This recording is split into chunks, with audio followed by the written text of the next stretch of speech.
Welcome to our YouTube channel Anjani private ITI.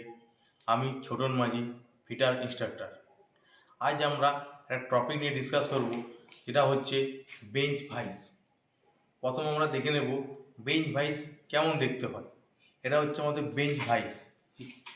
First, এইটার কাজ কি? এর কাজ হচ্ছে যখন আমরা কোনো জব, প্র্যাকটিক্যাল জব করছি, সেটাকে হোল্ডিং করার জন্য আমরা এই বেঞ্চ ভাইসটাকে ইউজ করি। কারণ এটা যে হোল্ডিং ডিভাইস, যে কোনো, যেমন সাপোজ আমরা সয়িং করব, থ্রেডিং করব, ট্যাপিং করব, এইসব ক্ষেত্রে আমরা যখন জবটার উপর হোল্ডিং করার জন্য আমরা এই বেঞ্চ ভাইসের মধ্যে আমরা হোল্ড করি, তারপর সেই জবটাকে করি আমরা। তো এই যে বেঞ্চ ভাইস, এই ভাইস অনেক ধরনের হয়। এই ভাইসটাকে আমাদের বেঞ্চের উপর লাগানো হয় বলে এটার নাম হচ্ছে বেঞ্চ ভাইস। তো এই কাজগুলো করি। এবার আমরা এর ইউজ জেনে নিলাম। এবার এর পার্টসগুলো দেখব, কী কী পার্টস আছে এর মধ্যে, কোন পার্টসটা কী বলে, এবং সেই পার্টসগুলো কোন মেটালের হয়। চলুন, এইটা হচ্ছে বেঞ্চ ভাইসের পুরো বডি, ফুল বডি। এই যে বডি, এই বডিটাকে আমরা, এটা হচ্ছে কাস্ট আয়রন হয় বডিটা। ঠিক, একটা থাকে মুভেবল জব, ফিক্স জব। এটা যে মুভেবল জব, এটা ফিক্স জব, কারণ এটা মুভ হয়, তাই এটা মুভেবল জব। এই যে মুভেবল জব, ফিক্স জব, এটা হচ্ছে আমাদের কাস্ট আয়রন হয়। এইটা হচ্ছে আমরা যে মুভ করেছি, এটা আমাদের হ্যান্ডেল দিয়ে আমরা মোবাইল জবকে মুভ করাচ্ছি। ঠিক, এই হ্যান্ডেলটা মাইল স্টিক। হ্যান্ডেলের মধ্যে লাগানো আছে স্পিন্ডেল, যেটা ইন্টারনালিও মুভ হচ্ছে মোবাইলের সাথে। ওই স্পিন্ডেলটাও মাইল স্টিলে হয়। Spindle, handle, mild steel. এরপর দেখে নেব, এইখানে আমাদের এই যে ফিক্স মোবাইল জব, তার উপর লাগানো আছে দুটো জব প্লেট। কারণ এই জব প্লেটটা কী হয়, এখানে নার্লিং করা থাকে। এটার জন্য এটা কি, যখন জবটাকে আমরা হোল্ড করি, ভালো গ্রিপিং করার জন্য জব প্লেটটাকে দেওয়া হয়। তো এই জব প্লেটটাকে, এটা ফিক্স নয়, এটা আলাদাভাবে লাগানো থাকে। কী দিয়ে লাগানো থাকে? এখানে দুটো স্ক্রু দেওয়া, কাউন্টার সিং হেড স্ক্রু দেওয়া থাকে। ঠিক আছে, এই কাউন্টার সিং হেড স্ক্রু এই দিয়ে এই জব প্লেট দুটোকে এখানে আমাদের জয়ের মধ্যে লাগানো থাকে, ভালো করে হোল্ড করার জন্য, গ্রিপিং করার জন্য। এই জব প্লেটটা হচ্ছে টুল স্টিলের হয়, কিছু টুল স্টিল। এরপর আমরা দেখে নেব, এটা ছিল আমাদের এক্সটার্নাল পার্ট। ভাইসের কিছু ইন্টারনাল পার্ট থাকে, দুটো পার্ট।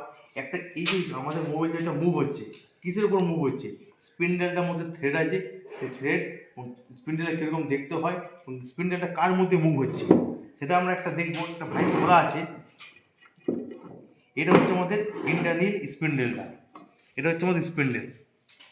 এই স্পিন্ডেল, এটা হচ্ছে নাট, এটা ফিক্স নাট কিংবা বক্স নাট বলে। এই নাটের মধ্যে স্পিন্ডেলটাকে মুভ হয়। স্পিন্ডেলটার মধ্যে এখানে আমাদের কী করা আছে, থ্রেড করা আছে। ঠিক, এই থ্রেডটা হচ্ছে বাটরেস থ্রেড। ঠিক, বাটরেস থ্রেড, এবং এটা বক্স নাট।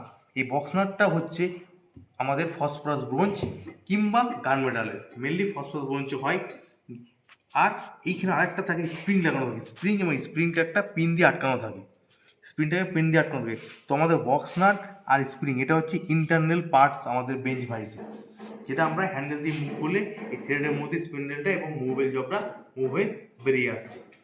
ওকে, নেক্সট আমরা, এটা আমরা বেঞ্চ ভাইসটা, বেঞ্চের মধ্যে কী আটকানো থাকে, দুটো নাট বল দিয়ে আমরা লাগানো থাকে। এটা হচ্ছে বেঞ্চ ভাইসের পার্টস এবং তার মেটেরিয়ালস। এবার আমরা আসবো, বেঞ্চ ভাইসটা যে ফিক্স করবো, তার হাইটটা কতটা থাকবে। যে কাজ করবে, যে ওয়ার্কার, তার যেটা এলবো লেভেল, সেই এলবো লেভেলে হাইটটা আমরা ফিক্স করতে হয়। আমাদের এলবো লেভেলে ফিক্স করছি, যেটা আমাদের কি হয়, এই যে আমরা যখন আমাদের এইভাবে রাখবো আমরা হাতটা, যে ওয়ার্কার, তো আমার সেই এলবো যেখানে টাচ হবে, সেই এলবো লেভেলে ভাইসটাকে আমরা ফিক্স করবো। কিংবা অ্যাপ্রক্স আমরা এটাকে 1 মিটার, ফ্লোর থেকে 1 মিটার উপরে আমরা অ্যাপ্রক্স এটা ফিক্স করি। এটা হচ্ছে হাইট। এবার আমরা চলে আসবো হাইটের পর স্পেসিফিকেশন। এর সাইজটা কি, বেঞ্চ ভাইসের সাইজটা কত কী হয়, কী হয়। এর সাইজ হচ্ছে উইথ অফ দ্য জ, এই যে জয়ের উইথ, এই যে আমরা উইথ দিয়ে যদি মেজারমেন্ট করি, এই যে এইটা হচ্ছে বেঞ্চ ভাইসের সাইজ। উইথ অফ দ্য আমরা কী বলবো, জয়ের উইথ হচ্ছে বেঞ্চ ভাইসের সাইজ। 4 ইঞ্চি হতে পারে, 6 ইঞ্চি হতে পারে, 8 ইঞ্চি হতে পারে, ভ্যারাইটিস টাইপের আছে। এটা হচ্ছে আজকের টপিকস আমাদের বেঞ্চ ভাইস। ঠিক, এখন এটা এই পর্যন্তই। ঠিক, ওকে, থ্যাংক ইউ। যদি আমার ভিডিওটা ভালো লাগে, অবশ্যই লাইক এবং শেয়ার করবেন। আর যদি কিছু কোশ্চেন থাকে, অবশ্যই কমেন্টস করবেন এবং কমেন্টসে জানাবেন কেমন লাগলো আপনাদের, এবং যদি কোনো জিজ্ঞাসা করা থাকে অবশ্যই কমেন্ট লিখুন। Thank you.